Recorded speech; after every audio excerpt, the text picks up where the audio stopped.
Hello, and welcome to December. And this is the last official Twitch I'm going to be doing for the year of 2020.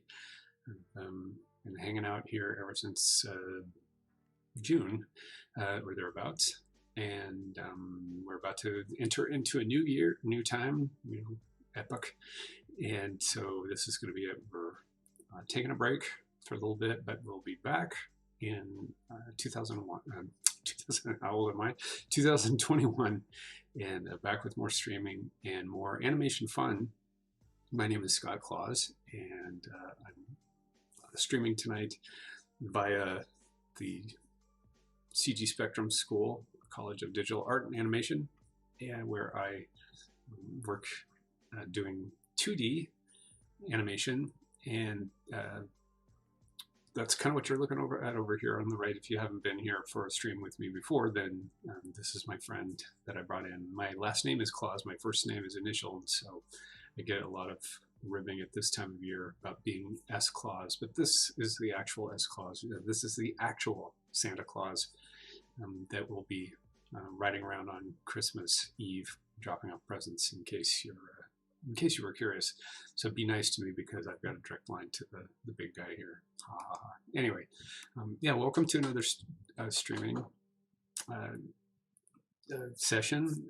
As usual, right at the beginning, I like to ask if anybody is out there watching, make sure that all the technology is working nicely. You can see, you can hear, that nothing too goofy is going on.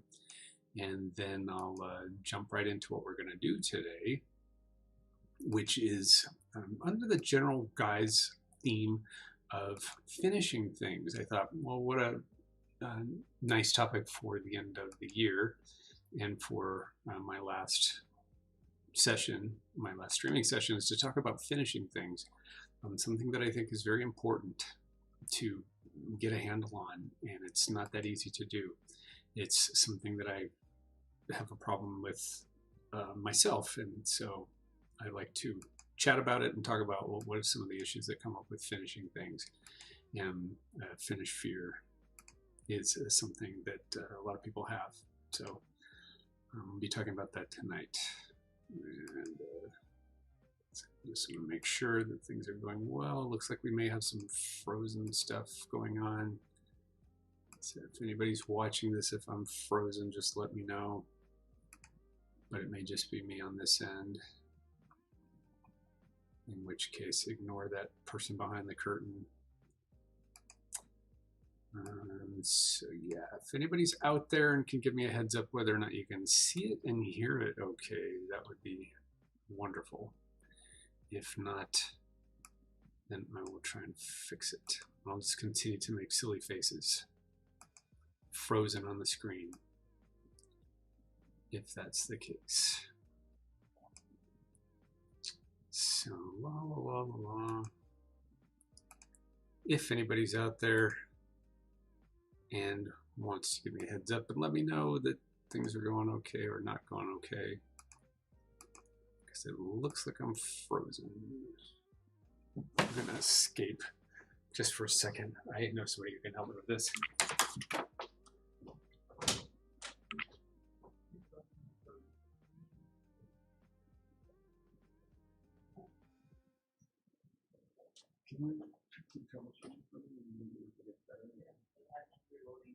Okay.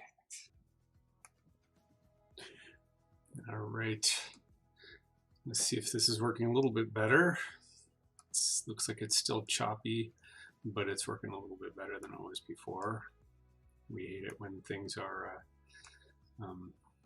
not looking at their absolute tip-top best when we're talking about CG animation and visual effects and things. So anyway, shut off Santa. Maybe Santa was hogging everything in the room. But yeah, we're back. Sorry about that. And we'll pick up where we left off. So yeah, finishing things. How hard is it to finish something? Well, it's so hard that I actually have not finished the scene that I'm working on. So I'm going to be working on this scene today, which is something I've been on for a little while, and talking about this particular bit of animation, which I'll run on the screen right now. So check it out. while I'm talking about the concept of finishing things. So it's ironic because if anybody's tuned in for this stream in the past, you know that this is a piece of animation I started many years ago and decided to give a facelift to and work on. I've worked on it in other streams. I worked on the actual animation and I've done some cleanup work on it. And now I'm getting into the final stages of the cleanup pass, which is, in my humble opinion, the toughest part of the whole thing. And so getting into the cleanup, and then after that I'm going to color it, add some effects to it, and place it into the scene with the background. But right now I'm currently working on the cleanup stage. So this is when it gets real tight and starts to look shiny and sparkling pretty. It's obviously not done yet, as you can plainly see, so I'm going to be working on that today. But that's one of the reasons I wanted to talk about finishing things today, because this is not finished and it's been going for a really long time. So how am I going to finish this off? How can you finish something off if you're working on a project and creating something and you have a hard time getting things over the finish line, which is just a nice way of saying that you have a hard time finishing a project and getting it out there. I can't tell you how many students I work with and deal with, or just not even students, professionals, who say, I've got all these wonderful ideas and they're sitting in a box, either in my head or wherever. Or I have all these great projects I started, but they're not done and they're in various stages. And I happen to know somebody who was constantly working on things and never has finished anything. So to preface everything before I even dive into my scene, it's important that you must finish things. You've got to finish what you start. And we have a term, it's maybe not very nice, but you shouldn't commit adultery. You shouldn't work on other projects while you haven't finished the one that you started. If you've got several projects in motion, that's fine, that's one thing. But to have a project that you started and you give all this attention to, and then to suddenly stop working on it and go, ooh, I want to work on this instead, is something that's really unfortunate. I'd just leave it at that. And from a professional standpoint, you want to get good at finishing things. You want to be the type of person that they turn to when they need something done. So whether it's your short film you've always wanted to do, or a piece of animation, or artwork, or just something that you've picked up and started working on and never quite got around to finishing, it's important that you finish it, even if it isn't all that good, even if it's not the best thing you ever did. And so going to just dive into this and start working on it, and I'll continue talking about that. If you are out there and if you are interested in talking about anything whatsoever specifically that has to do with animation, but also I'm happy to talk about other things as well. A great topic that comes up a lot is portfolios, which I kind of want to talk about today as well. How do you present yourself? How do you know when you're ready to present yourself and try to get a job doing something related to animation or art in general? But if you've got stuff that's a little off topic from that, that's okay too. This is, I consider it your time. I'm here to entertain and get you all worked up and excited about doing animation related stuff. So please feel free to chime in and ask questions or discuss things among yourself while I work on the scene and talk about finishing things, including this scene. So this is something that I started a long time ago, to be honest. Not just the animation that was done many years ago, but this was, I got the idea to start working on this again as part of these streams probably months ago. And I've done exactly what I've said not to do, which is I put it down and I worked on other things. Well, that's because I didn't want anybody watching these streams to get bored, because I was only working on the same thing week after week. One thing that I always like to tell people at this point is animation takes a really long time, whether it's 2D, 3D, or paper cutouts or clay or anything that you use. If you are interested in creating something frame by frame, then it's going to take you a long time if you want it to look decent. And so that's just the nature of the beast, and you have to take that into account when you decide you want to do a project like this. And so I knew this would take a long time, this particular thing that I'm currently working on. Didn't know it'd take as long as it ended up taking, and I'm at a point now where it's like, it would be a good thing to finish this off and move on and get on to the next thing. And just as a plug, I will be working on a new scene in the new year, something I think people are going to really enjoy, something that's sort of like a action-y fight scene to commemorate the fact that we're soon going to have a mentor in the 2D department at CG Spectrum who focuses on anime. And I know that people really love anime and would like to know more about it and be interested in learning how it's done. You know, what are some of the best practices? What are some of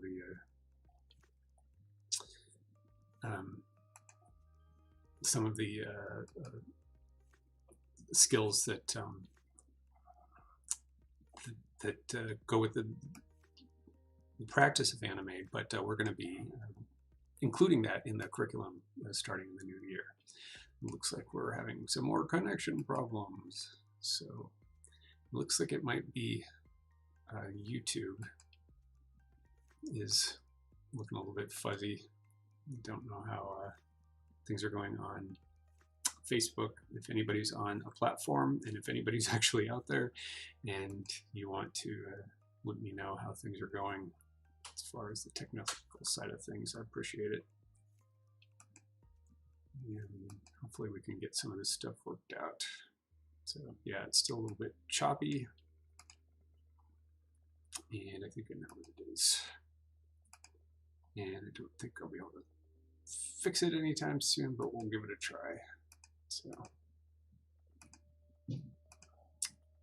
anyway, and then I'll get back to it. Just a second, just having a little bit of a technical problem here, so bear with, and we'll get right back into the conversation. And again, this would be a great time if anybody wants to ask anything, if it's something you want to talk about today. Please feel free to chime in anytime and ask me questions about what's going on with animation for yourself or for anyone or anything that you're specific. But yeah, we're going to be doing more with anime in the coming year. We're going to be adding that to our curriculum. So lots of exciting things happening on the horizon for the new year. Stay in touch with us, keep your eye on things, and we'll keep you updated. Working out the kinks here. I'm gonna dump a couple things. I'm gonna get rid of some music and see if any of that assists in making this run a little bit more smoothly for anybody who's out there and is going to be having a headache watching this all choppy. So, all right. It's choppy, but it looks like it's still actually progressing, at least on some platforms. And so yeah, you can just keep letting me know if it's looking wonky, if it's not playing at speed, or if it's gotten too crazy. I would really appreciate that. And sorry about the technical problem. But yeah, I'm going to continue drawing on this thing and talking about, well, hello, Classics AM. Maybe you're out there in the world. Maybe you can tell me how things are looking as far as what platform you're on. And just let me know. We're having a couple technical problems today, so just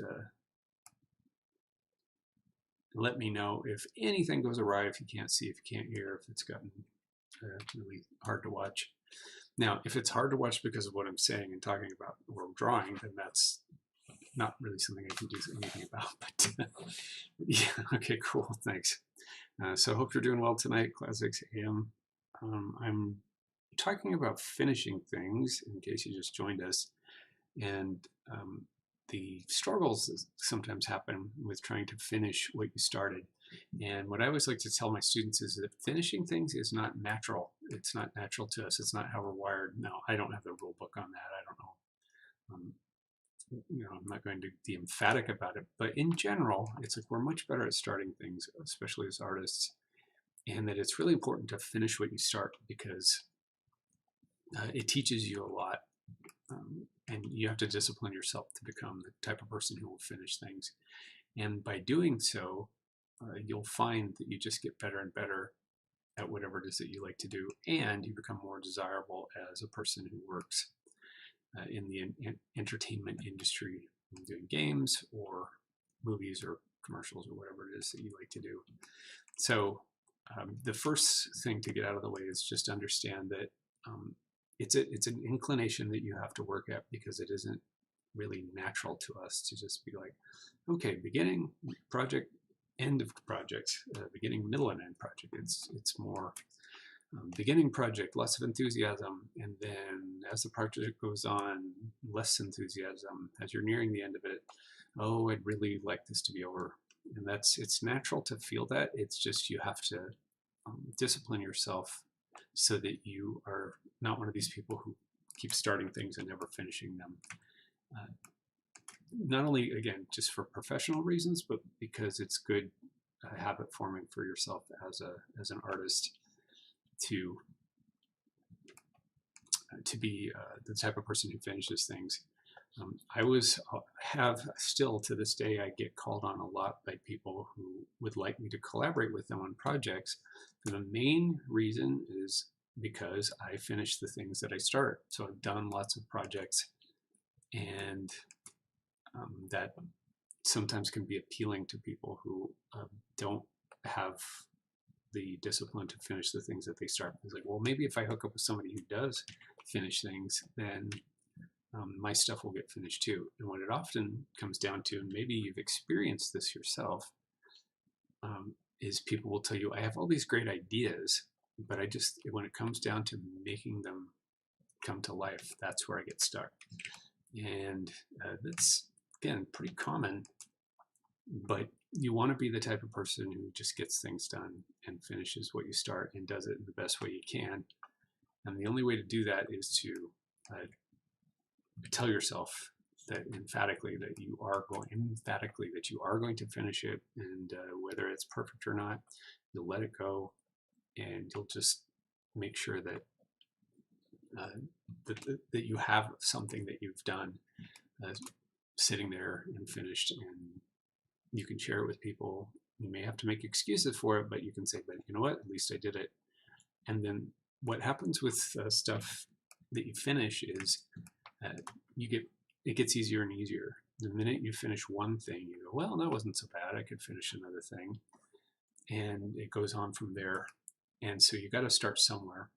And I have a long history of projects that I've done that are not really very good, but at least I got them done. And that's the way most of the professionals I know went with their careers, is they started out making a lot of things that were not that impressive, and then bit by bit they just kept finishing things, and then eventually found themselves at a place where they were proficient enough to reach the goals that they had, whether it's wanting to do this professionally and make a lot of money at it or something, or whether it's I really just want to do these sorts of things with my free time.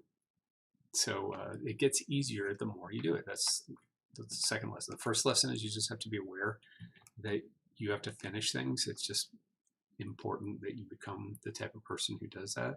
And then the second thing is that you do it even if it's not good, and then it gets easier and easier each time. I've been talking to students a lot lately about this concept of, well, is there ever going to be a point where I get to a plateau where I'm considered either a master or somebody who's an expert in the field? And the answer is, if you stick with it long enough, yeah, you probably will. Sometimes people who are considered masters or experts in the field are just people who outlasted the others and aren't necessarily the best in their field, but they're people who are dedicated and just hung on long enough. I don't know of any masters that I worked with who were arrogant enough to claim themselves as master. It was a title that was given to them by other people who observed their work. And just about everybody I knew who I would consider masterful was very humble about their place in the world and didn't spend a lot of time thinking about, you know, the names, the mantles that they were had been graduated to. So I like that philosophy. I think that it's good to stay humble and keep thinking about how you can make yourself better no matter how far you get in whatever it is that you do. So just something to think about. So I've got a question. Who makes Toon Boom? Who makes it? I don't know. It's not, as far as I know, it's not in the US. I'm not sure exactly where they are located, but they are not located in the US as far as I know. If anybody who's out there wants to correct me on this, please be my guest. But Toon Boom Harmony, I only really started hearing about it probably 5 or 6 years ago, to be honest. And then things change really quickly, which is another piece of advice I always give people is be prepared for things to change fast and adapt.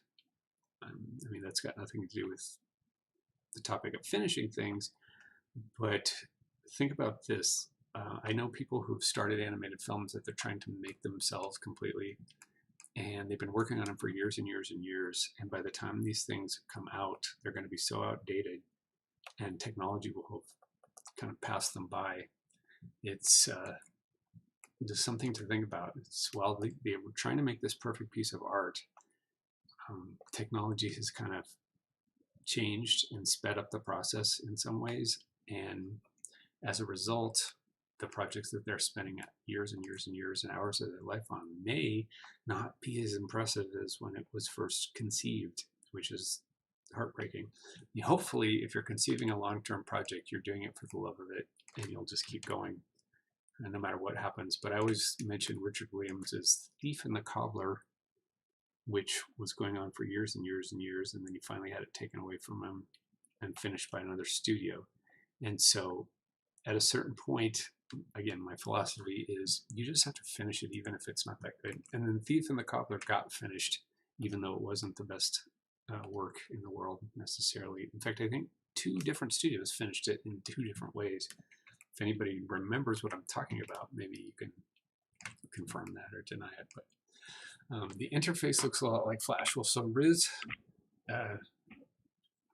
W animation, I can tell you that it has nothing to do with Adobe. So it's not part of the Adobe suite. So that much I can, or the Adobe Cloud, as it's called now. That much at least I confirm is that it isn't part of the Adobe system, but it is using Flash as a sort of a reference point, because Flash was the industry standard for so long. They kind of wanted to appeal to people who were comfortable with Flash and yet offer something new. And as I always say, also, most programs do have similar aspects. And so once you've learned one, you're in pretty good shape to continue to move with the times and follow the technology wherever it ends up. And the hardest part is just getting up to speed on one of them. To learn something like Toon Boom is not that easy, all right, out of the gate if you don't have some assistance, which is why we teach it at CG Spectrum. But once you've got Toon Boom on your belt, or if you started out with Flash, which I did many, many years ago, I actually taught myself Flash because I just really wanted to learn it and get into it. And once I learned Flash and Maya, everything else has been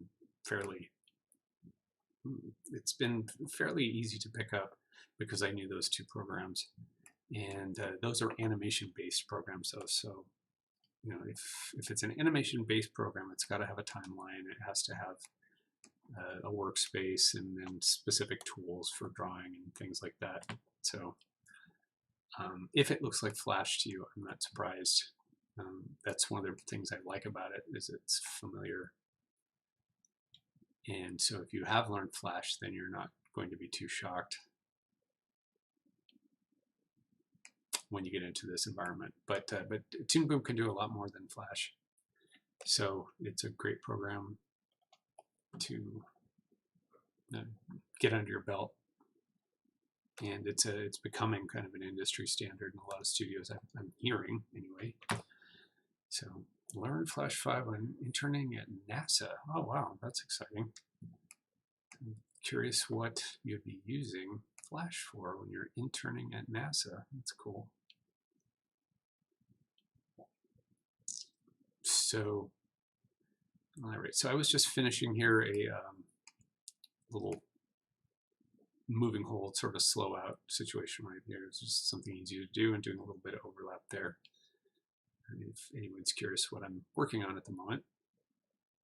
All right. So now I'm going to go back and do some more breakdown drawings on this scene and then clean it up. So back on the topic, but so here's a scene that I've been working on for a really long time, and at some points it just seemed like the end is never going to be in sight, because that's just the nature of the beast. That's just the nature of animation. It just takes a long time, and you have to be respectful of that when you're an animation lover. Is you have to have a lot of patience, and you have to have a lot of time if you want to do something right. And without those things, you'll find that either you won't get things done, or it won't get done to the level that you wish it did. So if you've chosen to do hand animation, for example, you have to think about it. It's like you're likely going to be doing one drawing every couple frames, so 12 drawings per second if you do it on twos, or maybe you can cut that in half if you're doing a style that's a little more forgiving. But it's just a lot of drawings, and if you're serious about it, then you'll want your drawings to look really nice. I'm not all that concerned about making my drawings look gorgeous here, because I'm just doing these things for fun. I'm not trying to get work based on the stuff that I do in these live streams. It's just all like, oh, let me try something fun and different I haven't done before. But if you're serious about it, then you want to give it everything you've got and show people what you can do. So it's going to take you a long time if you really put your mind to it and really do a good job. So you have to kind of build that into your project and go, all right, how much time do I have? How much energy do I have? And will I be able to finish this if I start it? And sometimes you don't know that until you actually have the experience that you need. So for my younger students or newer students, I always say, well, just get started and just go for it and do it, and then you'll figure it out real quick. You'll understand that it takes a long time and what the challenges are that come up. But that shouldn't stop you from just trying to do whatever it is you want, whether it's a short film or it's an animatic or a story pitch or something that you want to do. You shouldn't let anything stop you from getting your idea out there if you've got a fire in your gut about creating something. The part where I say, oh, you've got to finish things is more like, well, you've already figured out you can at least do things. But the first thing you've got to do is just sit down and start a project. But part of being able to finish something is you starting it with a plan. And one of the reasons people don't finish things is they don't have a plan. They don't have a game plan. They don't know where to begin, and so they just go for it.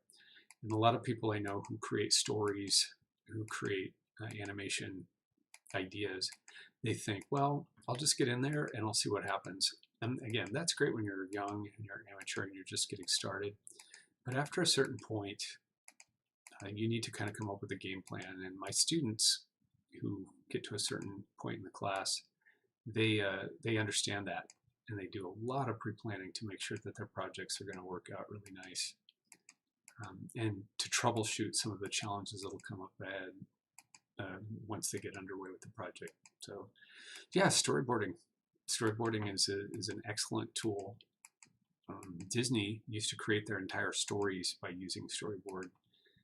They didn't have scripts for the original Disney films, the classic ones, Bambi and Pinocchio. I mean, they had books that they were based on, but they were not built out of scripts like a lot of projects are today. But really all a script is is the foundations for your movie that will be one day. And you've got to start somewhere. It's a way of testing out your material. I had a dear friend who came to my show, one of my live musical shows, and she had said to me, and being very thoughtful in the face of seeing that my show really wasn't as good as I wanted it to be. And she said, if it's not on the page, it's not on the stage. And I've always taken that to heart. It's really true. And so there is no page when you're talking about, some projects. It's just storyboarding. But you can tell really quickly with storyboarding whether or not your project's working out. You can tell the timing. You can tell jokes sometimes if they're working. You can tell if it's boring if you show it to people. And if the storyboards are boring, then the project's definitely going to be boring. Assuming you do something with the storyboards other than just play them one frame at a time or a few frames at a time. They board at Pixar, they certainly do, but Disney was kind of the original pioneer company that did all the storyboarding. And then Alfred Hitchcock, of all people, he was a big, huge storyboard person. He was really emphatic about using storyboards and making sure that the film was planned out well in advance before they actually even got to the making of it. Because it's not so much now, but it used to be that making films was a very expensive venture. It's still not cheap, but it's getting more affordable every day, and it's getting easier for people to make their own content every day. But it's still, if you want it to look really sweet, if you want it to look sharp, then it's still not cheap and it's not easy. And so storyboards help circumvent problems. It helps you kind of identify, oh, we've got a problem here. We don't care about this character at all. And we need to figure it out. I think it's okay for me to talk about that. A film like Shark Tale that I worked on many years ago. Some people still remember it. But a film like that, it went through a lot of changes in the storyboard phase because the film wasn't turning out the way they wanted it to, or they changed their minds about what the direction they wanted to go with it. And so they would go in and furiously redraw scenes via storyboard. And as a result, came up with ideas that, the film was a hit, so they must have done something right, whether you like it or not. And then the same thing happened when I was at Disney. I remember I talk about this all the time, the original version of Hunchback of Notre Dame that I saw was much more serious and scary and much more dire and more bleak. And some people say that's a shame they didn't continue on that way. But as a Disney feature, it probably wasn't good to have a film be that dark and sad and kind of confusing for children, since it was sort of based in a family audience. But yeah, the original version of it before they re-storyboarded it was a lot more intense.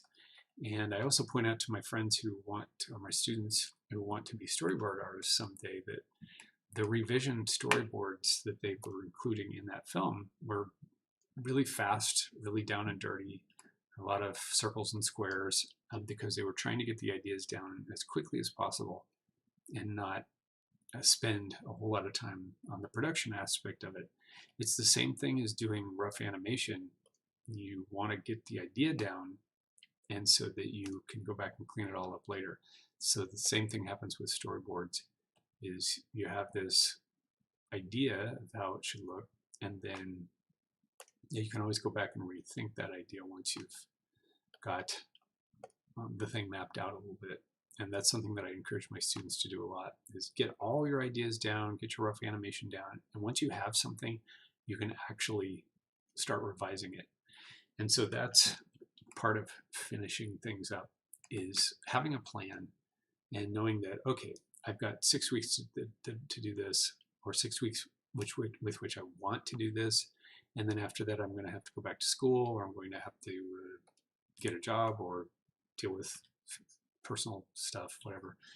And so what can I do in 6 weeks? Well, I can rough out my ideas really quickly. And then if I have time, I can go back and I can start finessing it. But either way, at least by the time I'm done, I should have something. To share, because I took the time to do a whole rough pass on my project. And then you can always edit stuff that exists. It's impossible to edit something that hasn't been put down in one way or another. That's still just an idea. So another one of my pieces of advice is rough it out, get it down any way you can. Just do it in the simplest way possible. Get your idea down as quickly and effectively as you can, so that you can always go back later and clean it up and turn it into something really nice. Because the actual production process, making a project come to life, that process is different than the idea process, where you're just coming up with ideas and you think, oh wow, I would love to make a short film, or I'd like to make a project of any kind. It's like, well, what's it going to be like? I always talk about this too, and I was guilty of this. Not guilty, but there's nothing wrong with it. But people listen to music a lot, have all these images in their head, and think, oh wow, it'd be really great to make a music video out of this. And so I'd love to make a music video, but a music video is just another short film. And the practicality of making something related to music can sometimes be complicated. And it takes 5 minutes to come up with an idea for a song that you really like, but it takes hours and hours to pull off a project based on that song. And so planning ahead a little, we'll say, well, what would it take for me to make this project happen? And often it's not what you think when you get in that process. Is you think, well, do I really want to spend that much time making this project? Or would I be better off spending my time doing something else? And nobody can really answer that question for you. You have to just decide it. But if you're wise, you'll map it out using storyboards, using whatever tools that you have available to you, to just kind of play with your idea and see if it's feasible. And feasible just means if you start it, you'll be able to finish it. So planning, doing some planning ahead and learning about yourself and your working methods is really essential if you want to finish things. And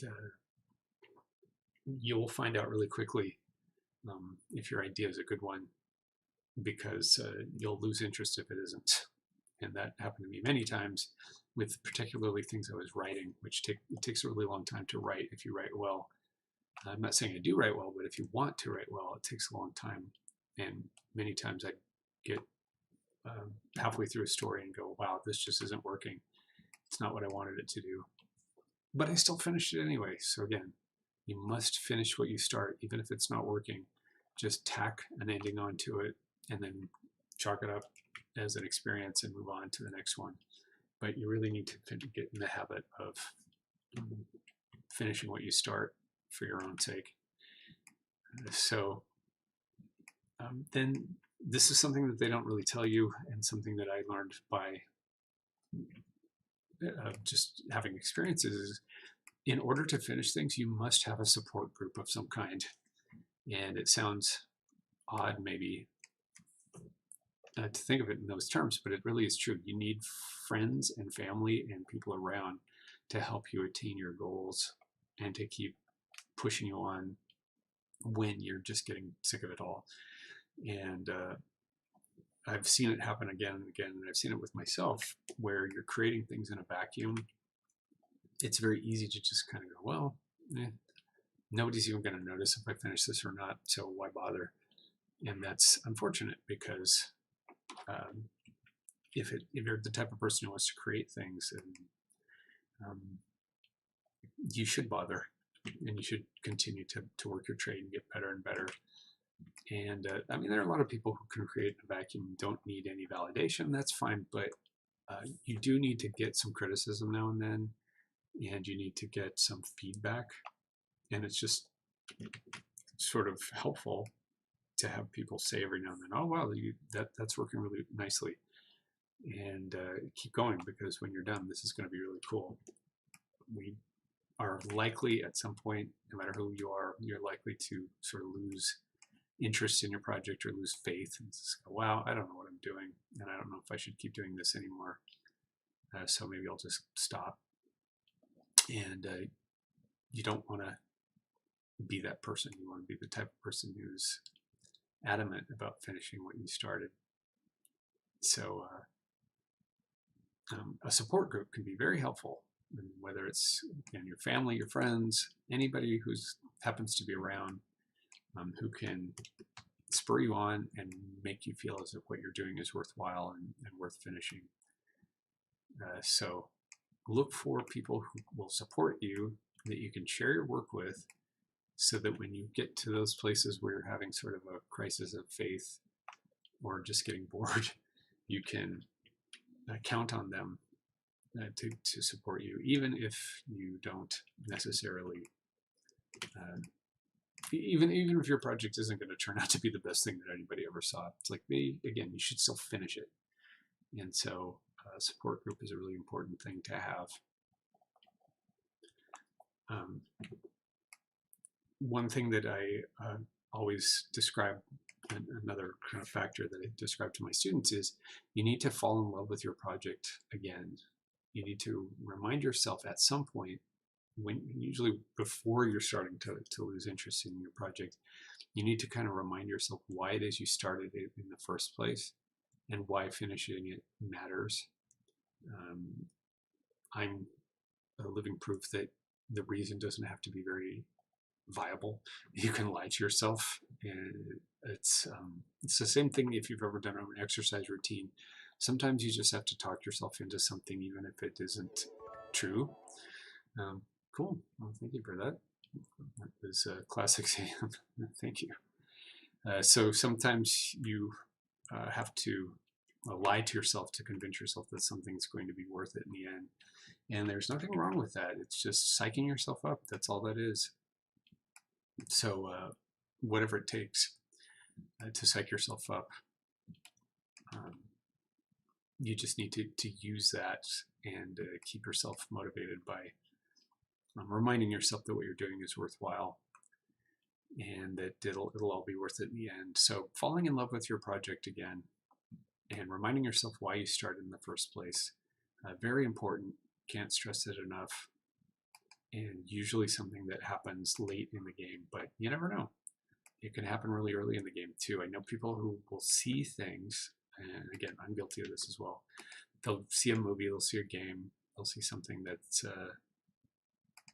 exciting and new, and then whatever they're working on suddenly gets sort of diminished. It doesn't suddenly seem as exciting as it once did when the person was first starting out. And again, it's just human nature. There's nothing bad about it. It's, if anything, it's just good to know that it's a thing, so that when it happens to you, you'll be like, oh yeah, I was warned about this. So I had a friend, every time we'd go see a movie, just like clockwork, he would say after the film, it's like, you know what, I've changed my mind. Now I want to have this whole thing set in space. Before I wanted to just do a Western, but now I think I want to do a Western in space. And then he'd just keep taking it further and further. Well, now let's see, a Western in space, but there's martial arts involved, because we just seen a martial arts film with my friend when we were young. And it would just keep going like that. And so every time he saw a new project, a new film, he would say, oh, I want to make a film that's in that style. And I would just kind of gently remind him, it's like, well, but you've still got the one that you haven't even started, officially waiting in the wings. And what about that one? It's like, oh, well, I'm bored with that one now. And so if you're wise, you will find ways to keep yourself in love with the current project that you're on and see it all the way through to the end. And again, it's not easy. That's kind of the point, is if it was that easy, then everyone could do it. And I've talked in the past about how technology can help speed things up and make things easier. And there's talk about Blender. Oh, I can go in and I can use preset animation, I can use preset poses, and that's going to speed things up. Yeah, it'll speed things up. It also devalues the thing that you're working on, because it's not original. It's just something that everybody's using, and pretty soon everything starts to look the same. There are examples of that. I can't think of an obvious one at the moment. I'll think of one eventually, but if you've ever played with Photoshop and you've ever seen anybody do anything with the lens flares, that's kind of an example that you can think about where it's like, oh, I just discovered lens flares and now I just want to use lens flares all the time because it's just such a cool effect. And if you've never worked with it before, but for those who've worked with Photoshop a lot, you're like, oh wow, you're using the same stock lens flare that every single person who has ever played with Photoshop discovered and then abandoned because their stuff inevitably looked like everybody else's. And so that's the same thing with animation related stuff, is if it's too easy, then that means that everybody can do it, and that means it's not quite as special as it might be. And there's nothing wrong with taking the easy route out and making your life easier by working on ways to speed up your production flow and make your life easier. I talked last week, I think it was last week, I was talking about a project that I was working on that was very simple animation, literally just a few frames here and there of animation. And one of the reasons I did that was because I knew it was the only way I would actually finish the thing. And so I just made a choice, said it's not going to be brilliant animation, it's just going to be a quickie. I'll get it out there and I'll move on to the next thing, older and wiser. And so that's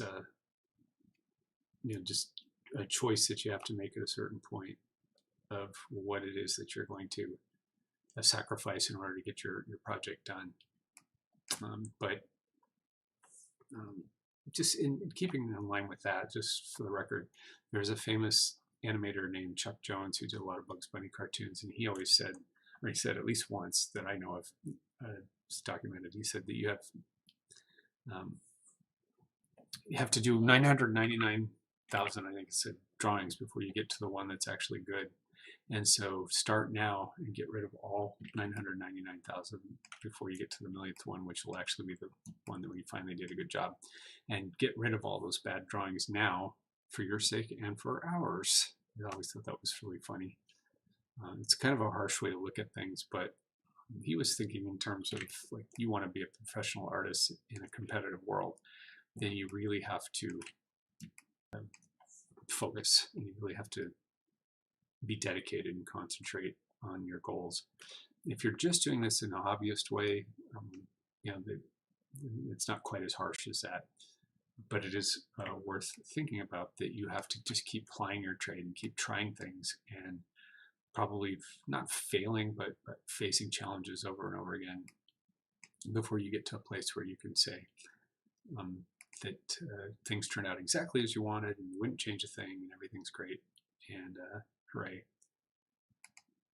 But so there's no time like the present.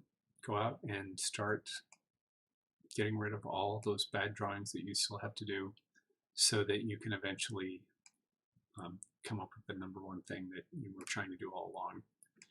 And I remember I did it with music. Came a time, I've said this many times before, there came a time when I stopped having to explain my music to people and could just hand them something and say, nope, it's done. And then that's it. I don't have to say anything more about it.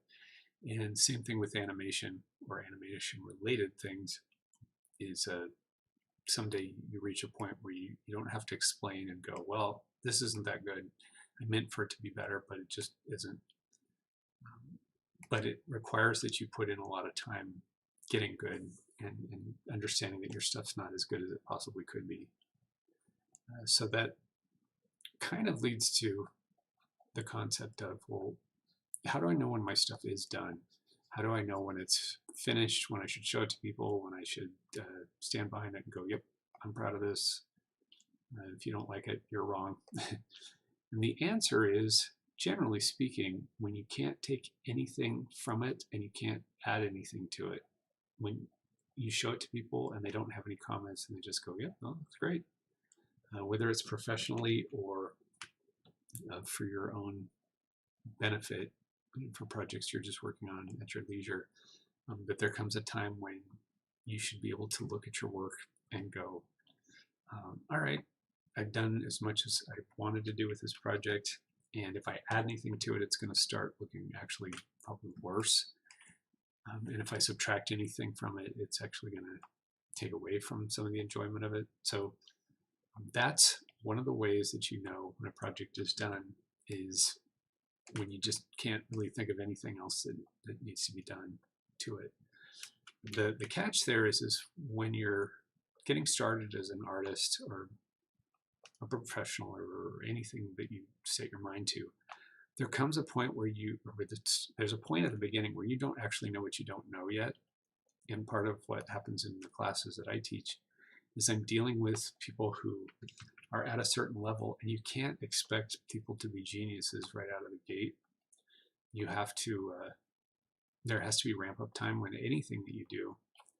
And so sometimes I may get a little bit hyperbolic about the work of my students and say, wow, that's really, really awesome. And that's really cool. And you just did a fantastic job. And what I often am saying is for where you're at, you're doing exceptional work, and you should keep going if you want to get better and better, because for where you're at, you're doing really well. However, for where you want to be, you still need to work at it. So just keep it up and keep going. But I do that in the interest of trying to keep students from giving up and going, oh, I'm never going to get it. Because if they knew how far away they really were from the goals that they're looking for, which is most of the time it's employment, just to cut to the chase, if they knew how far away they were from that goal, they probably would give up. I had a college professor tell me at the beginning of my college career, he said if students knew how many papers they were going to be writing before they started college, they probably wouldn't start college, because it's just so hard to believe that you're going to write this stack of papers before your time in college is over. And I do believe that that's the case with a lot of projects, is if you actually sit down and map out how many hours it's going to take and how much work it's going to be, there's the possibility that you wouldn't even start, because you're so afraid of what's going to happen. And so a little bit of obliviousness isn't such a bad thing, in my humble opinion. It's a little bit it's a little bit of a good idea to go into something kind of blind, even while you're planning things like crazy. It's okay to know that you're going to gather up steam and learn a lot as you go, and there are a lot of things that you just don't even know that you don't know yet. So it's important not to feel bad about your work not always looking professional or whatever. But you definitely want to set your sights as high as you possibly can, and then shoot for the stars and stay on point and continue to work through your projects, and then keep your eyes on doing another project afterwards, and enjoy the ride. This is the main thing that if nothing else matters, and that is the thing that matters the most, is that you enjoy the process of doing what you love to do, and you don't worry quite as much about the goal. But so you can't take anything away from your project, and you can't add anything to it, and then that's when you know that you've got a handle on your project. There's another way that you know when something's done that is a little bit less obvious. Oh, and by the way, hello to MDF. Classic Sam. The animation movie of Swan Princess is on Hulu. Is that the original? Is that the one I worked on? That's funny. I didn't know if that was that. I know we went to a 25th anniversary screening of it last year, and they said they were going to release it on, I think they were going to release it on Blu-ray or something. The only copy that they had available before that was one that was shaped for television screens in like the 90s. It was square. So always happy to hear about this one, Princess. It came out around Thanksgiving of the year that we finished it, which is 100,000 years ago. It came out and it abruptly came and went because nobody saw it and nobody even knew it existed, to be honest. And we were all rather disappointed by that. But I'm glad that it's found a life in intervening years, and there's been about 2,000 sequels, I think. So that's cool. Yes, it's the one I worked on, right? So just for the record, if anybody's curious, I worked on Rothbart, and just about any drawing you see in there of Rothbart is probably one of the ones that I worked on, one of the scenes I worked on. I was not the animator. The animator was Steve Gordon, who was the animation lead for the whole show and designed all the characters and animated a bunch of them. And so I was very young when I worked, well, relatively young when I worked on that. So I was just a cleanup person. I mean, there's no such just a cleanup person. It's a very important and challenging job. I'm doing it right now. But I was a cleanup person on the Swan Princess and worked on Rothbart. I also worked on, was his name Bromley? There was a guy, the Prince's buddy. That was what I started on. So I worked on a lot of scenes of that character. But I mostly worked on Rothbart, and that's what everybody kind of knew me for at the time, was I was working directly with the lead animator on that. So I became kind of the Rothbart person around the studio, because the lead animator did not live near town, so he would only show up about once a week, I think. And so my supervisor just kind of handed me the whole of Rothbart, all the scenes, and then I would supervise them and hand them off to other people to do follow-up work on them. But I was kind of the Rothbart person, so I know that film pretty intimately. I spent a lot of hours working on that movie and watching it progress, because it was a real labor of love for those of us who worked on it. I'm not going to talk about whether or not it's any good or not. It's, if people like it, they like it. It's, you know, it's not Disney. It's not, I don't know what you compare it to. It may not be revered as one of the classics of the ages or anything, but I know a lot of people who really like it and have enjoyed it, grew up with it as kids. And I was proud of my work on it, and it was just a really fun project to work on. And that's something that I like to tell my students, because somebody told me at one point too, which is don't worry so much about the end product when you're working on a big project with a bunch of people on a team. Enjoy the time that you spend on the project, and don't think too much about the end result. So that's kind of related to finishing, which is if you're so worried about finishing the film, the project, whatever it is you're working on, that you're not thinking about the immediate moment, which is enjoy the process, enjoy the work that you're doing, and don't bank everything on what happens when the film's over, or when the production process is over, if it's a game, anything you're on. Because in a case like Swan Princess, it came out over the Thanksgiving break, and then we all showed up on Monday kind of not feeling so good, because the film had not done anything at the box office, and we were pretty sure we were not going to have jobs soon, and that ended up being the case.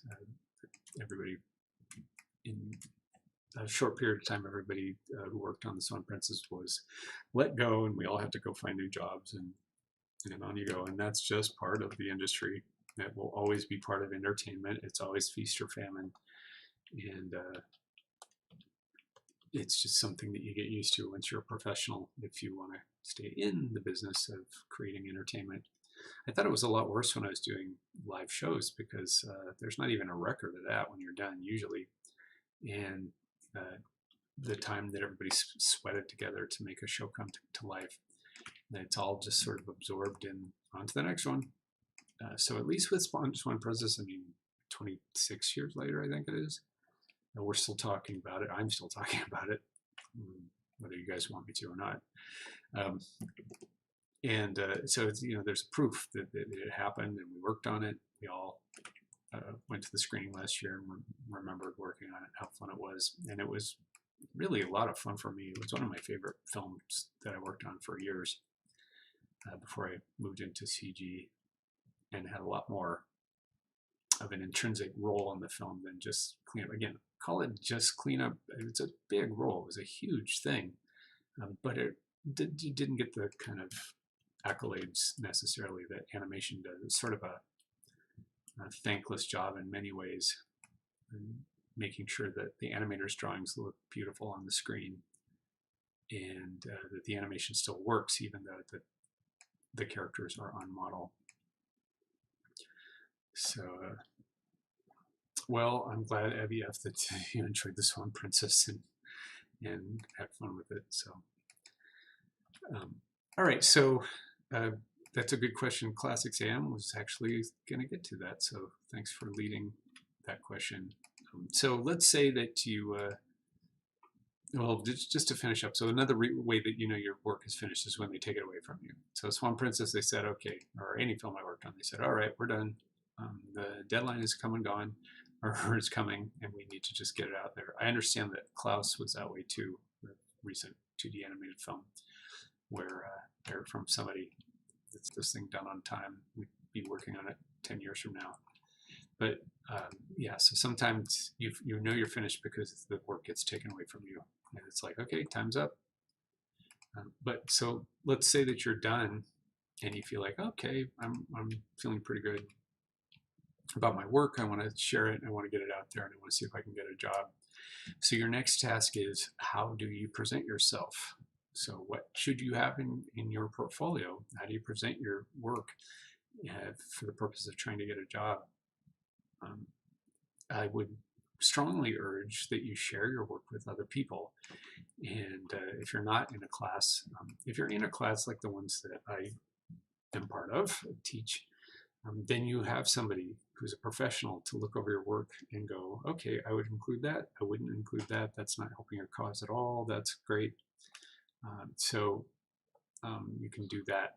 There are also other ways you can go to. I mean, when we're not in lockdown situations anymore, you can go to conventions, and sometimes they'll have a portfolio day, or schools will have portfolio day. But it's really important to share your work and get some feedback and have professionals tell you, yeah, that's something that you should include. That is something you should not include. General rule of thumb is know your audience. What is it that you're trying to get? Are you trying to get funding for a project? Show examples of how the project is going to look and why people should invest in it. Are you trying to get a job? Well, what kind of a job? And unfortunately, oh, I just want a job, I'll take anything. That doesn't really work. I used to say that. I didn't understand what was wrong with saying that. I'm like, I just want something. And they're like, yeah, no, we can't help you with that. So you want to focus a little bit. Are you more of a Disney person, or are you more of a sort of sardonic TV animation type person? Are you more of a games person, or more of a long form story person, like film, TV, that sort of thing? It's really important that you know what it is that you're after before you go after it, because by the time you have done all this work, it may be too late. And so knowing what it is that your goal is right from the start is a really important thing to think about. And then catering your reel, your portfolio, whatever it is that represents your work, catering it towards the audience of the people that you're trying to get the job from. For example, I knew somebody in one of my classes who specifically copied animation from a game for entrance into the company for the game, and it worked. It worked like a charm. He was like, I just love this game so much. I've been copying your characters, and I now feel like I can make them move just like you do in the game. And so I just wanted to share that with you. And they said, that's awesome. Yeah, we can find a place for you here. It doesn't usually work out that way. So for the most part, it's looked on as plagiarism if you copy the work of the whoever it is that you're trying to get a job from. But if you do things that are like that, so for example, if something comes up every now and then, there's a Judy Hopps, a CG animation rig out there, and people will ask me, students will ask me, well, do you think that I should actually use Judy Hopps to try and get a job at Disney? And my general answer is probably not, because I don't know that they've sponsored that rig. Maybe they do. I mean, they must know about it because they haven't gotten rid of it, so they might be aware of it. But Disney's not looking to see whether you can animate on Zootopia, because Zootopia is already done. What they're trying to figure out is whether or not you'd be a good match for the studio. And so they want to see that you have an understanding of body mechanics and good style, and can you animate in different styles, and do you have the same sort of sense of humor that they have at the studio. Things like that are going to be a lot more important than could I animate a very specific character that was in a movie that's kind of come and gone. So it's it's important to cater your work to a specific environment that you're going for, but maybe you don't want to go too specific, and you want to just get the general feel of something. I know a lot of students, or I know of a lot of students who have done things that are demonstrative. It's such a 50-cent word, that they showcase the students' more sort of edgy sense of humor. I want to say maybe black sense of humor, but I don't know if that's the proper term anymore. But black humor or dark humor meant it was a little more bleak. It was a little more on the dark side, because we used to conflate dark with the bad guys, like in Star Wars or something. It's kind of an outmoded concept, so that's why I'm reluctant to even say it. But I still hear that term bandied about. Oh, you have a black sense of humor, you have a dark sense of humor, meaning it's not light and fluffy. It's a little bit on the edgier side. And so if you're one of those people, first of all, you might want to consider not trying to apply for a job at a place like Disney or Pixar, because that's not really how they roll. But you also, if you do want to apply for a job there, you definitely don't want to do something that has a lot of violence in it or shows your edgy sense of humor, because it probably won't go over too well. And if you want to get a job there, then you need to look at the projects that they actually work on and decide for yourself, oh, I think that they like to do cute little bunnies or something, and then cater your reel towards that. So these are just things that you can think about before you even have enough projects to put into a reel. So while you're still dreaming about stuff and coming up with ideas for projects and things, it's not too soon to start thinking, well, what kind of projects would I want to have on a reel if I had one? And that way, when you get to the point where you're creating projects, you're creating everything with the goal of, well, I want a job, or I want to sell my project ideas, or whatever. So that's first and foremost, is make sure that you're catering your work towards your final goal as you're doing your work. Then at a certain point, as I was saying before, you get to this place where you go, okay, I have a lot of stuff, and I think there's enough stuff in there that actually looks decent that I could conceivably put a portfolio together and use it to make myself a job. So then it's a matter of laying out everything that you have and making some determinations about what order they should go in. I'm going to shut this down and open it up again. Tin Boom sometimes has a funny quirk where it will stop drawing when you use the shift and trace function, which I've talked about many times, so I'm not going to go over it again. I think some of you are regulars. So if anyone's curious about this technical stuff, I'm always happy to talk about it more. But I've talked about it a lot. So I'm just opening up my scene again. So in terms of, now I've got a bunch of stuff. And by the way, yeah, Abby, adult swim would be much better for dark humor, sense of humor. I know what you meant. So yeah, so you may want to cater your work towards that if that's really how your sense of humor goes. But so let's say that you've created a bunch of stuff, a bunch of projects, and you think you're ready to put a reel together. Well, then what you need to do is lay everything out and make some determinations about, well, first of all, what goes in, what doesn't go in, and then the order that they should go in. First and foremost, you probably want to keep it short. No matter how short it is, it could probably be shorter. There is nobody, it's not tried. I don't know of anybody who would actually sit through a really long reel if the first couple shots aren't that good. And I look at reels now as part of what I do. I used to do it a lot more when I was working in 3D CG animation. They would just hand us a stack of them and say, hey, could you go through all these and help us figure out who should be put on the show, because we're going to hire some people. And we just got a stack of reels from students coming out of school and just various places around the world. And so we need you to go through them and evaluate them. And it wouldn't just be one person. They would do it very diplomatically and make sure that people got a fair shake.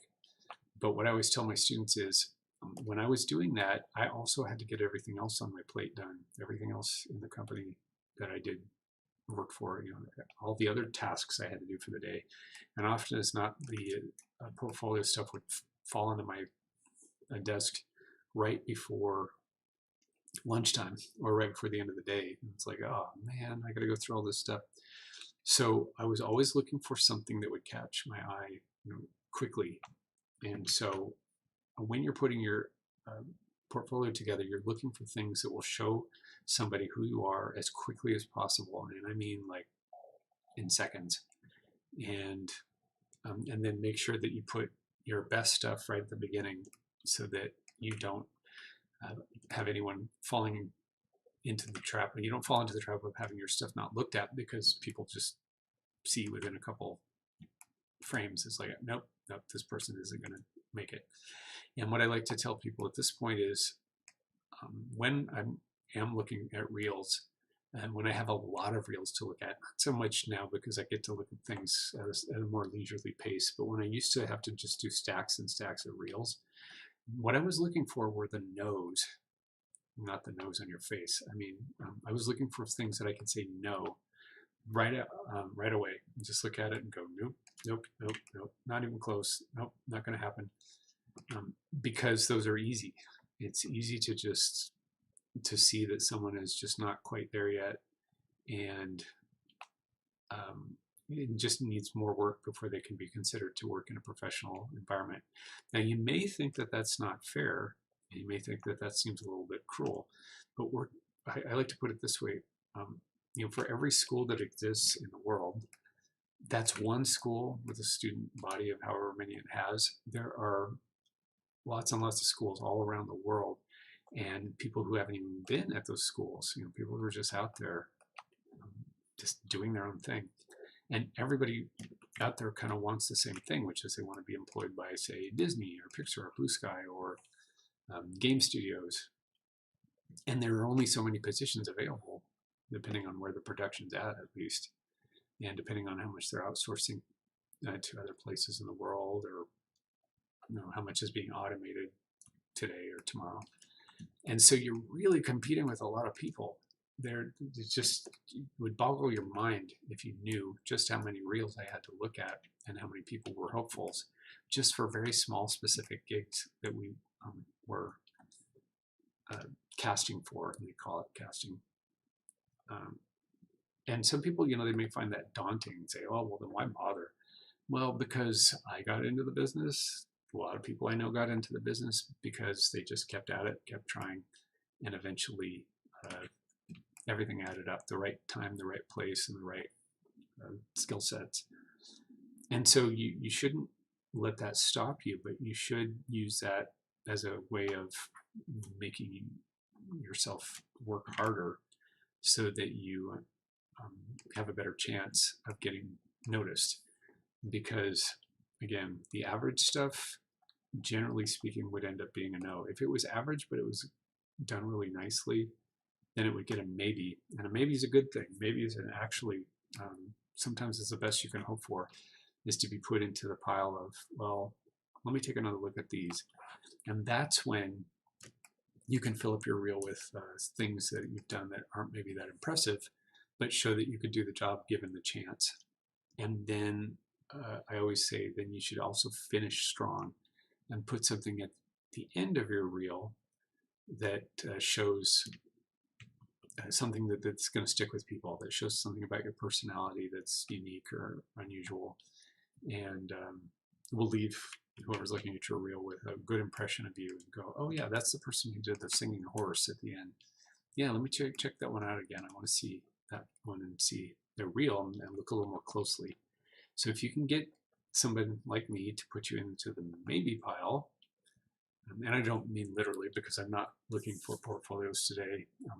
I actually get paid to do that, so unfortunately I can't offer that as a service. That's actually something that requires my skills. And there are people who will look at your stuff without making you do anything. I recommend you use them. I recommend if you want someone to look at your portfolio and they're willing to do it for free, that's great. As a person who's starting out in life, you probably don't have a lot of cash to toss around, and there are shysters out there who will say, oh, I need you to pay me to look at your stuff, and then they'll look at your stuff and go, oh yeah, that's great. Or they'll say, oh, we'll do this, that, and the other thing, and then you're like, well, that was one opinion, and that cost me money, and now I don't have that money, and now I have an opinion, and I still don't have a job. So I think you're do just as well to show things to your friends, your family, your support group, whoever, and get some opinions from that. If I'm not saying you shouldn't pay for things, I'm just saying be very wary when people ask for cash for stuff that requires an opinion, because we don't want you to get taken advantage of. But you really do need to show it to people eventually. And so just keep showing your work off and making sure that you're paying attention to some of the advice that you hear. Not all of it. It's not always valid, but just get used to taking in feedback and making what you will of it. So when I'm looking at portfolios, when I'm looking at reels, again, I'm looking for the no's. I'm looking for people I can just say without question, there's no way that this person is ready to take on the challenges of production. And when there's so many reels, again, sometimes that we can't offer advice. We can't spend a lot of time talking about each individual one. And that's just the reality of the situation. It's unfortunate, but I just would ask yourself, if you were doing a job, if you work for a living now, and you had to take an hour or so out of your day for something that's not going to be of any benefit to your career at all, which is looking at other people's work. Again, not to be selfish or self-centered or anything like that. I'm talking about when you're working another job, and this is just another thing that they've asked you to do, is look at reels.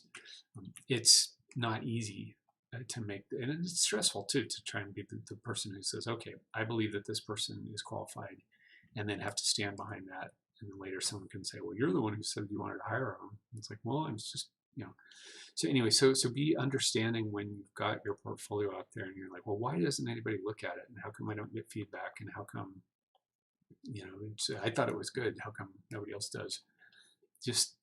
You have to kind of get used to that if you're going to pursue things in the creative arts.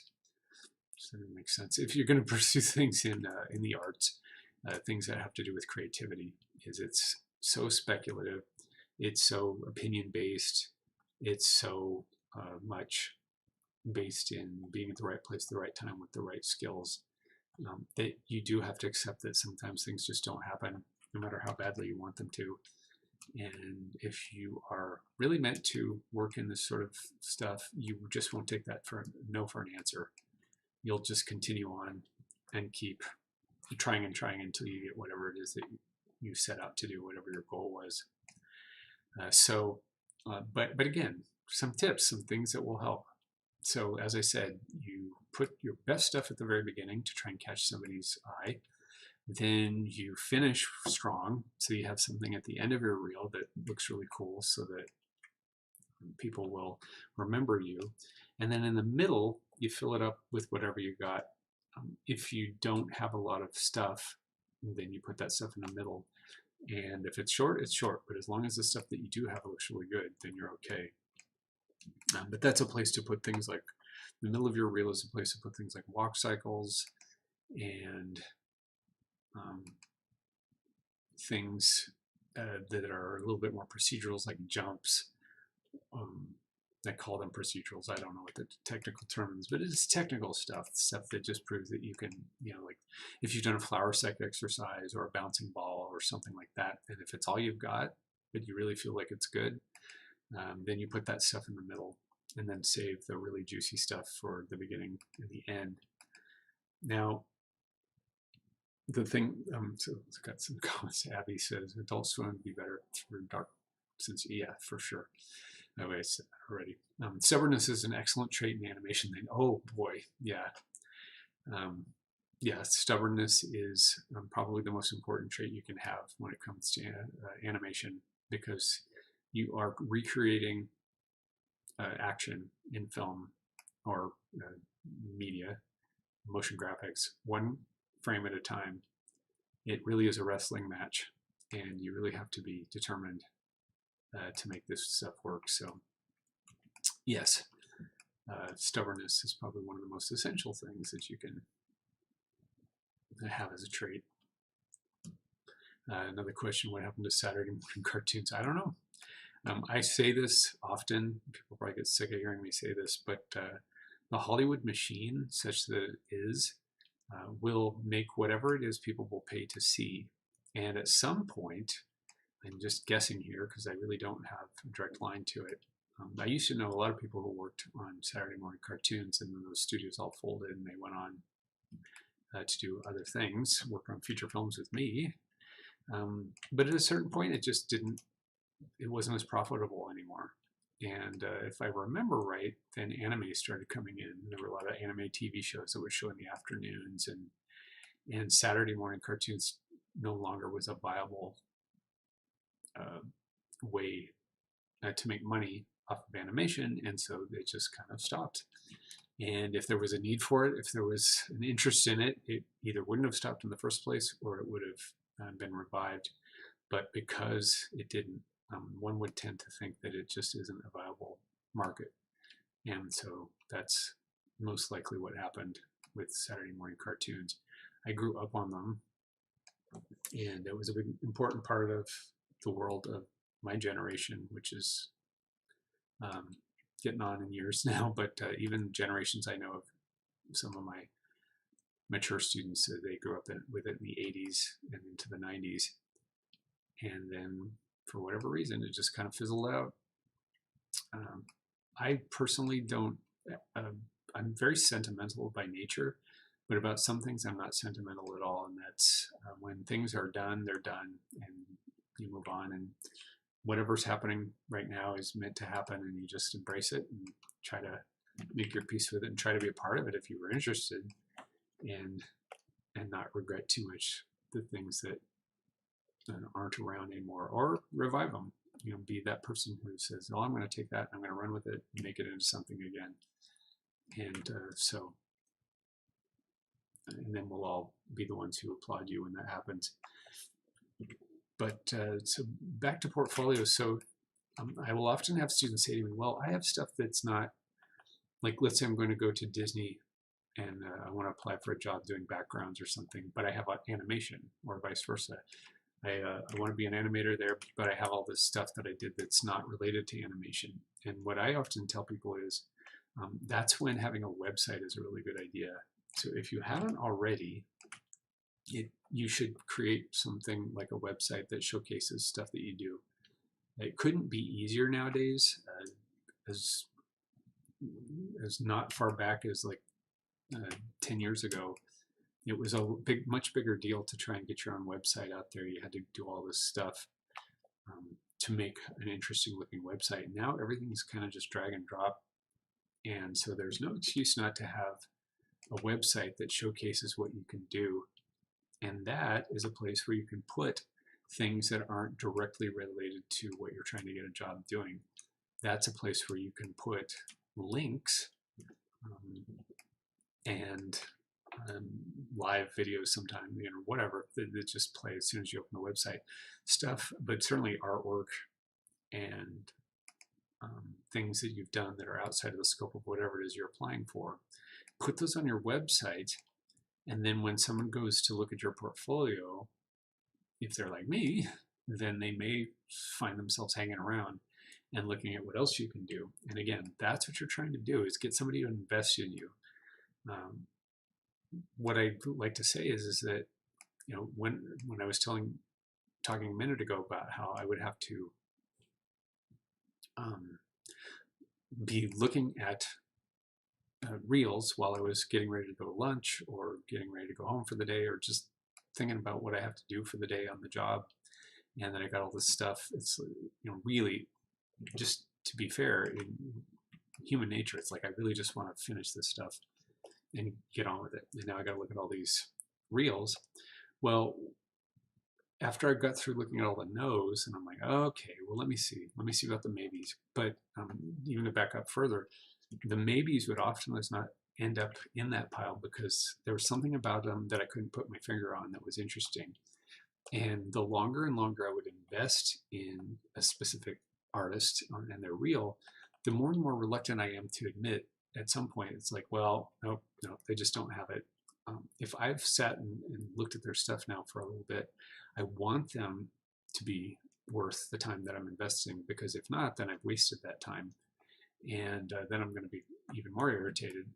And so I'm hoping, you know, that doesn't happen, that nothing engages me and I can just easily go, nope, nope, nope, not good, didn't want to see that. Great, now I can go to lunch.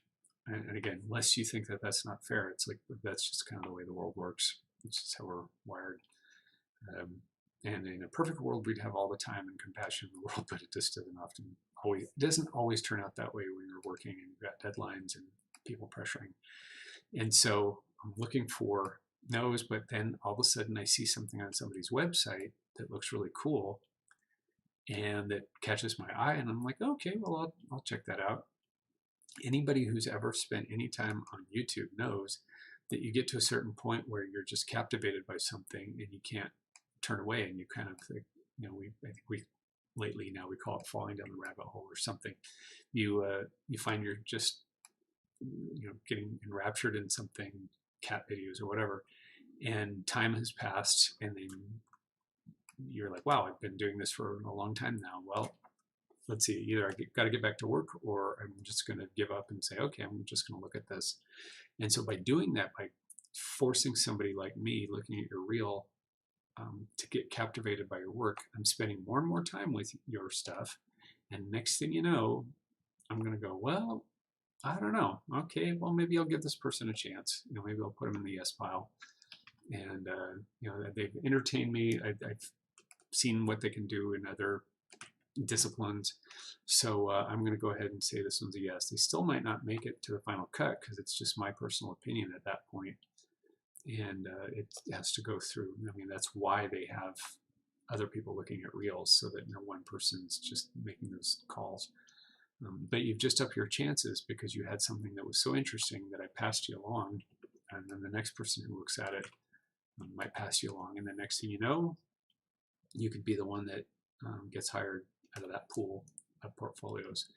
But it required having something that was so interesting that it had me going, I'm going to just sit and watch this a little bit longer, or I'm going to click on the links on this person's website, and having done that, go, oh, okay, well, that was cool. I was entertained. All right, you get a pass. You get to go on to the next level. And that's when you don't have any work experience. That is about as good as it can get.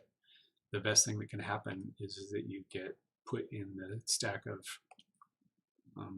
yeses because you had so much on your reel or so much on your website that qualified.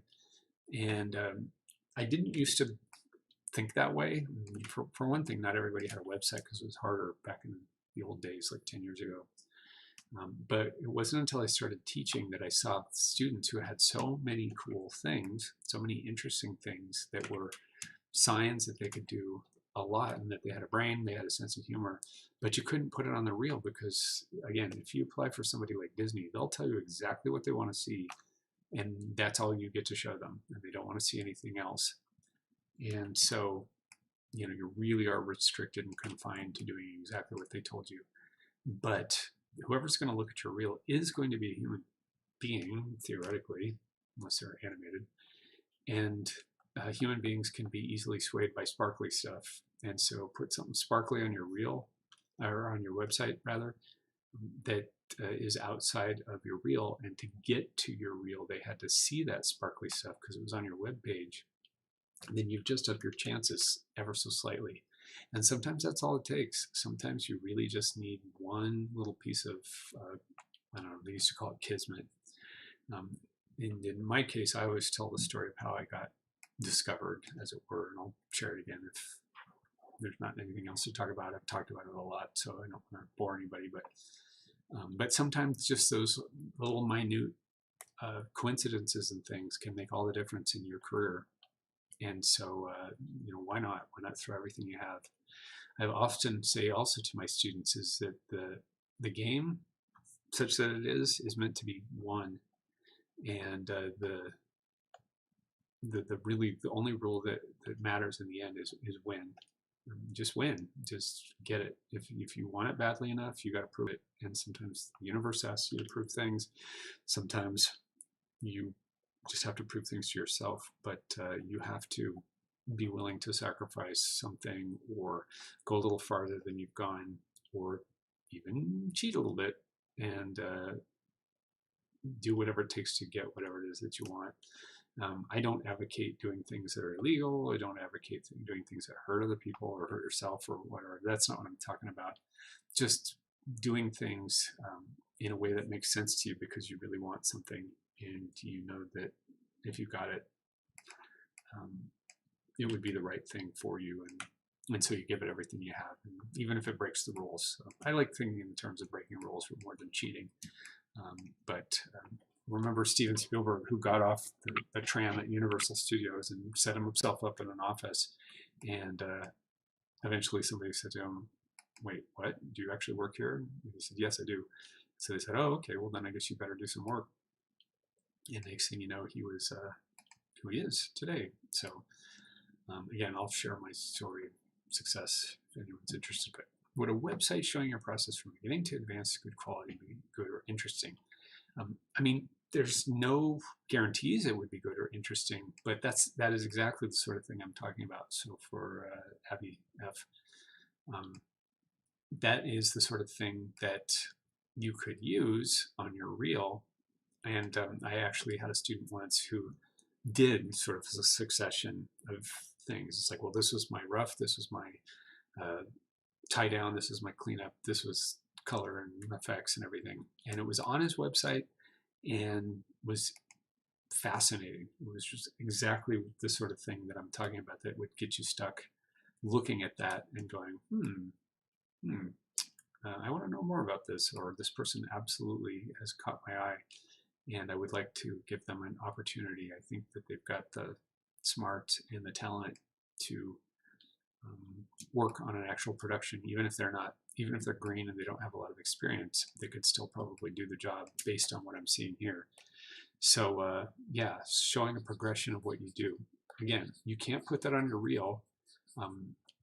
Depending on what you're applying for, there are some instances where you absolutely need to put the progression of your work on the reel. That's what they're asking for. That's what they're looking for. But if they don't ask for that, or if you're kind of directed not to put that stuff on it, then that goes on your website, and it's there if anybody wants to look. And then it especially, I mean, one would hope that what you're showing is original stuff. To go, oh yeah, no, I actually did concept painting work for this. That was part of the process that I used to get this project done. Was I was actually painting my own stuff, and you never know. Somebody might go, well, we don't necessarily need you to be an animator, but boy, you can really paint, can't you? I see that happen a lot with generalists, where the person really, really wants to be a character animator, but has all these generalist skills. And as a result of being skilled in those areas, they get brought on with the understanding that when there's animation work to be done, they can do that. But when there's no animation work to be done, they'll stay, keep their job, and they'll be doing more generalist stuff in the field of CG motion graphics. So that's not a bad thing. That's a good thing. I happen to be a jack of all trades, and was never, in my opinion, never was a master of any of the things that I did. I was never considered a master, in my opinion. I've had people call me that, and I'm like, yeah, don't try to butter me up. I'm not a master, but thank you. I appreciate it. But you don't have to say that. It's not true, and it's not something that like I said, it's not something I care about. It's not something that I aspired to. I just like to do what I do. But anyway, it's enough of that. But so let's see. But yeah, so to answer your question, it's a good idea. Yeah, try it and see what happens. Put stuff on your reel and let people see what you can do that's outside of what you're applying for a job.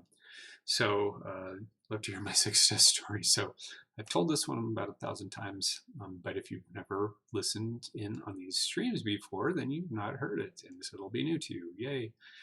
So I was working in editing. I wanted to be an animator ever since I was a kid. It wasn't happening.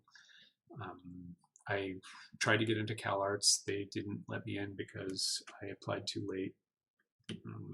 And so I decided, well, I guess I'll have to do something else. And so I focused on editing. And so I came down to LA, knew a friend of a friend who helped me get a job as a driver in editing. And I always tell people, it's like, don't be too proud to take a job. Lisa got me in the door, and I was fresh out of college. I was young. I didn't know anything about the world or about Hollywood, and I really needed to learn about those things before I progressed on. Maybe I could have survived without that knowledge, but I'm glad I got it. And so I was working with someone in editing. He says, you draw all the time, and you spend more time drawing than editing at this point. So it seems pretty obvious that you would probably do better in animation than you would in editing. So why don't you try and do that? So, really? Is that easy? So he was this kind of, I don't want to say guardian angel type, but he was this type of person who just, for some reason, got it in his head that he wanted to help me get a job in animation. He says, my sister-in-law works in animation drawing Mickey Mouse, and she does it all day long. She listens to music on her headphones all day long, and she just draws Mickey Mouse, and they pay her a lot of money. And if she could do it, you could do it. I'm sitting there thinking, ooh, a job where you get to listen to music all day and don't have to deal with people, that sounds like my kind of thing. So so he just kept pushing and pushing and says, you have to apply for it. You have to try it. And he'd come in and he'd say, have you done it yet? Have you applied for the job? And I'd be like, well, yeah, I'm thinking about it. I just don't know. I'm not going to get it. Nobody will let me be an animator. He goes, just do it. Just go try it. So I put together a really bad portfolio of just whatever I had, and I brought it to the studio in question, and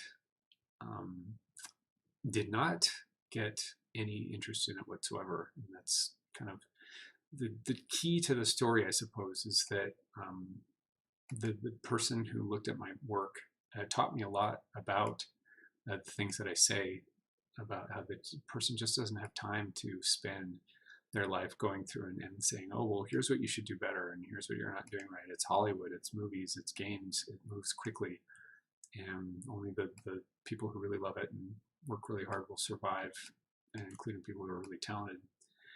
And so I applied for something I wasn't really qualified to do, didn't get it, was basically read out and told in no uncertain terms that I had really botched it and was not only not going to get the job, but I basically kind of sucked.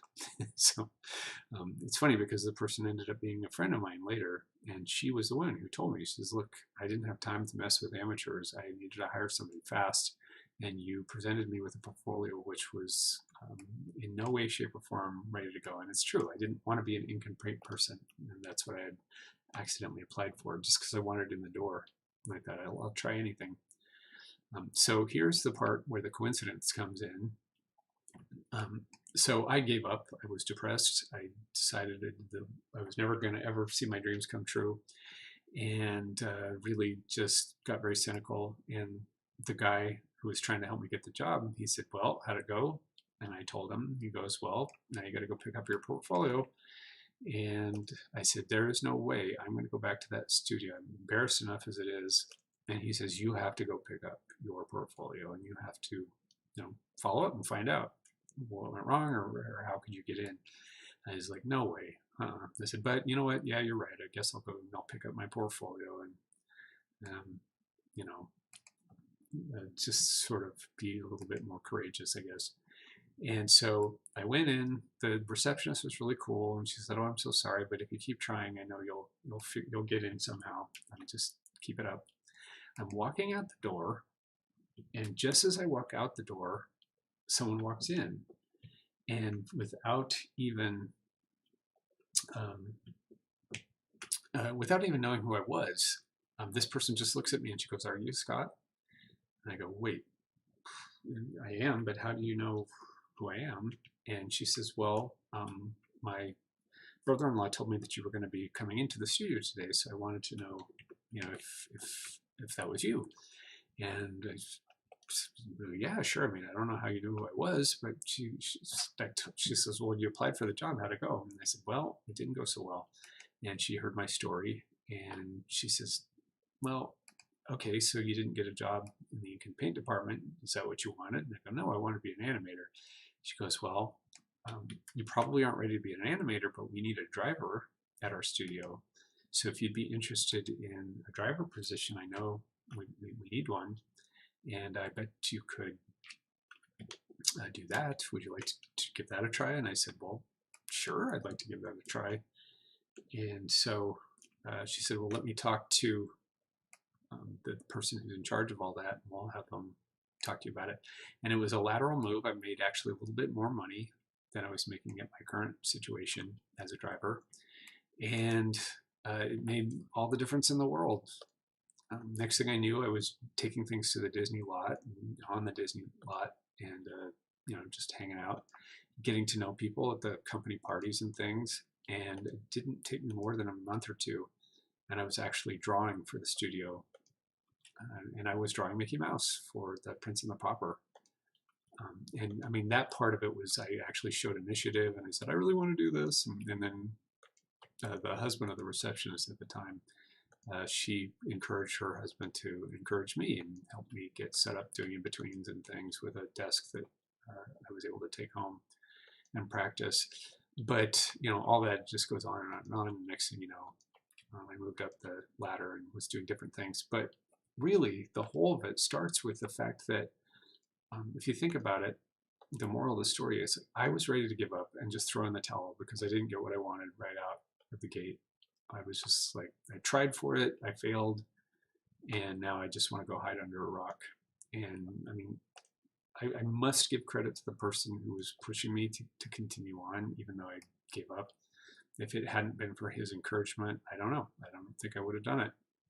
But there was also just the fact that I was in the game, that I stayed in the game and continued on and listened to the advice that people gave me. It's like, oh, you want to be a driver? We can set you up with that. Just a lot of steps along the way to make sure that that I actually did succeed at what I was setting out to do, and didn't give up. And that when the coincidences came, I was ready for them. And so, think about it. I could have been, when the person said, oh, do you want to take a driver job? I could have said, well, no, I want to just settle for an animation job. I don't want to waste my time being a driver. And then I wouldn't have gotten in. Now I might have gotten in somewhere else. So, I mean, there's all sorts of different ways things can go. But I'm not kidding when I say that my entire career was founded on that coincidence, that if I hadn't bumped into her and if she hadn't known who I was, just as I was walking out the door dejectedly with my portfolio, never to return to animation again, at least in the state I was in at the time, none of it would have happened. And I'll be honest, a lot of stuff like that has happened in my career. Getting into teaching was another situation where There were a lot of interesting coincidences that lined up, right place, right time. But people have said to me, it's like, give yourself some credit in the interim and know that when the opportunities arose, you already had everything lined up, everything was in place, and all you really did need was an opportunity. And so that's what I offer to, and also, you know, it's good to have that knowledge that you want to be ready for whatever it is that's coming, so that before it comes, you can be prepared. And so then when you get your opportunity, then you can say, yep, I have a scene that looks just like that, or I have a portfolio that's ready, or I have the skills that I think are exactly what you need in this situation. So, so people are quick to point out to me that as much as I like to claim that it was just one of these freaky things that happened, that there actually was a lot of, you know, there's some skill involved, I guess, and that maybe I should give myself a little more credit. But yeah, I never tire of thinking about that story and how things could have gone a lot differently, and they went in my favor, and I was very appreciative of that. And it just, like I said, basically made my career. So I think if you think about it, you'll find that there are lots of stories like that, and there will be stories like that in your career. And one thing I always tell people is to pay it forward when good things happen to you. And I've always made it a practice to turn people on to things when I'm friends with them and feel like they would be a good match for a specific job or opportunity. And that is, I've talked about this before, but that's the essence of networking, is not, oh, I have a dream and I have a drive and can you help me with it? It's being respectful to people and appreciating things, and being immersed in crowds or groups of people who do the sort of thing that you like to do, and sharing, and, you know, being a real cool person. All that stuff is what is networking is all about. And then when an opportunity comes up, because you were a nice person or the right fit, then people will recommend you to jobs and tell you about opportunities. They won't tell you if all you're saying is, yeah, but I really need a job and I really need this opportunity. Well, how come you're not helping me with that? Well, why should I? It sounds kind of mean to say it that way, but that's, you know, it's just human nature, and not necessarily with me, but just in general. It's like, well, what have you got to offer in return? What do I get out of it if I recommend you, other than I can say that I knew you before the world hailed you as a genius? There are lots and lots of people in this world, and everybody wants something. And why? What makes you special? You are special. That's not the question. But what makes you special enough that people will go out on a limb for you and offer you opportunities when you need them most? And so that is doing some soul searching and making sure that you're a really cool person, and that you have what it takes when you get the opportunity, so you can get started and run with it. And we're rapidly running out of time here. Once again, I'm just going to play this, the rough version of this first, and then I'll play the cleanup version just as a review. Again, I haven't talked about what I'm doing tonight too much because I'm not convinced it's the most exciting thing. You've seen what I'm doing, which is I'm doing cleanup work. I've talked about cleanup work a lot in these streams. I will continue to talk about cleanup work in these streams. But the mission for tonight was to say, oh, and by the way, yes, Abby, thank you for comments. I appreciate your comments. That's really fun. I'm actually writing a book about this, about my experiences, and I will plug it at a future date so you guys can, you never have to buy anything. Just just continue to work at what you do, and that's going to be the best route to getting the success that you probably want. Anyway, so here's the rough version, and then here's the cleanup version in progress. It's not done yet. You can see there's a big pause at the end where he freezes right here. That's the section I've just got to finish. There's just a few more drawings. I've said this before, how I tease, but yeah, this will be done by the next time I show it. What I'd like to do is when I come back at the start of the new year, I'm going to show you some finished stuff and talk a little bit about how I finished it. Well, thank you, Abby. I appreciate that, Abby F. I appreciate your support there. I will have finished these things and I will share them with you and talk a little bit about how I finished up on them, and then show you the new stuff I'm working on, which again, lick on a promise, as my mom used to say, but I think you're going to like what I come up with next. And hopefully it'll be fun to watch it develop. And you can, then I'll talk about the processes of how I got it done and talk about some of the new and exciting things that are happening at CG Spectrum. I mentioned this at the top of the stream, but I'll mention it again. I am Scott Claus from CG Spectrum. Just holding up my shirt so everybody can see. CG Spectrum. If you're interested in CG classes, CG meaning anything that's computer graphics or related, you might want to hop over to cgspectrum.com and check out the classes on offer. Sometimes there are free classes, trial classes that are offered, and so you can get a taste of things if you like them. You can also sign up for the classes there if you're interested in anything that's being offered. They're always excited to talk to you, so give them a holler, send them an email. Obligation free if you want to know more. We also have other streams besides this one. Tonight I've been talking about 2D animation. If you're interested in something other than 2D animation, let's say, for example, you're interested in Unreal Engine. A lot of people are talking about that these days.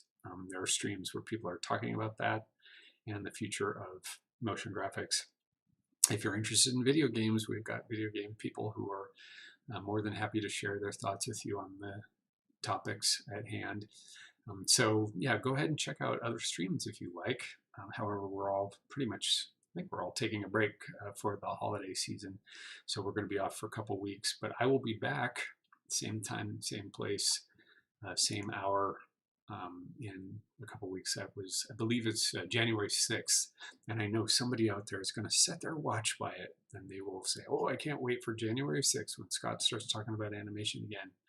Like I said, you'll want to see it because I'm going to work on some really cool stuff, new stuff, and then these things I've been working on now for a while, they'll be finished. So yeah. Yeah, please be sure and check out that. Check out other streams. Check out cgspectrum.com, and be interested to hear how your time off has gone. Like I said, I always like hearing from people, and thanks to you two, Classics AM and Abby. Thanks for keeping me company here today on this stream. It's been my pleasure, and hopefully it's been fun for you as well. But yeah, like I said, we will be gone for a couple weeks, and then we'll be back. In the interim, please feel free to think of stuff that you want to talk about. You can tell me right now too if you want, but if there's anything that you're interested for upcoming streams, I always appreciate hearing that, and so I can share things with you that you're directly interested in knowing about or starting a conversation about, and maybe even work up some material that's related to some of that stuff too. So for sure, let me know either in chat or you can contact me via CG Spectrum too. But I hope that you will continue to work at your craft, whatever it is you love to do, and keep trying things out and being excited about what you do and love what you do and do what you love. And regardless of what happens after that, you will be the happiest person on the planet if that's what you continue to do. And it's worked for me. I don't know if I'm the happiest person on the planet, but I do pretty well. So yes, have a wonderful rest of the year. If I see you in the next year, Happy New Year until then. But keep having fun, keep being safe, enjoy the holidays, whatever you choose to do, and maybe I'll see you next time. But this is me signing off for another stream, and have a great night, and thanks again, and I'll talk to you another time. Bye.